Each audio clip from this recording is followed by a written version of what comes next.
ہمارے بزرگ ہمیں اکثر نصیحت کیا کرتے تھے کہ بیٹا ایک بات یاد رکھنا، ایسی عورت کو آپ کبھی نہیں بدل سکتے، وہ عورت جو سمجھتی ہے کہ وہ عقل کل ہے۔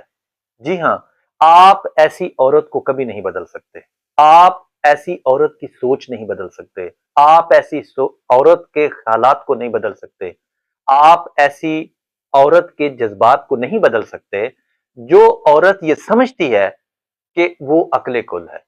جی ہاں، جب کوئی عورت اپنے آپ کو عقل کل، علم کل یا حسن کل بھی سمجھے تو سمجھ لیجئے کہ آپ کی تباہی ہے۔ جی ہاں، جب عورت اپنے آپ کو ہی عقل دانوں کا عقل دان سمجھے، علم والوں کا علم دان سمجھے اور حسن والوں کا دنیا کا حسین امتزاج سمجھے تو سمجھ لیجئے آپ کی بربادی ہے۔ آپ اسے نہیں بدل سکتے، آپ اسے اپنی طرف اٹریکٹو نہیں کر سکتے، آپ اس کے ساتھ اچھی زندگی نہیں گزار سکتے۔ کیوں؟ کیونکہ وہ سمجھتی ہے سب کچھ تو اس کے پاس ہے، دولت اس سے زیادہ کسی کے پاس نہیں، حسن دنیا کے پاس، سب دنیا نکمی ہے، وہی سب سے حسین ہے، عقل سب سے زیادہ اسی کے پاس ہے، اور بڑھ چڑھ کر یہ کہ علم بھی اس کے پاس ہے۔ تو ایسی عورت کے خیالات، ایسی عورت کے جذبات اور ایسی عورت کی سوچ آپ کبھی نہیں بدل سکتے۔ اس کا نتیجہ کیا ہوگا؟ نتیجہ وہی ہوگا جو آج کل عدالتوں میں آپ کے دو تین تین بچے ہیں اور آپ عدالتوں میں رول رہے ہیں، یعنی طلاق۔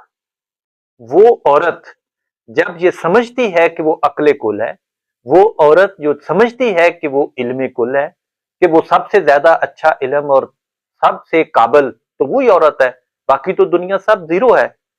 جب بھی کوئی بھی دنیا کی عورت یہ سمجھنا شروع کر دے کہ وہ دنیا میں سب سے زیادہ بہتر ہے، دنیا میں سب سے زیادہ علم والی ہے، دنیا میں سب سے زیادہ عقل والی ہے، آپ اسے کسی صورت نہیں بدل سکتے۔ ایسی عورت کے ساتھ زندگی گزارنا آپ کے لیے سزا سے کم نہیں ہوتا۔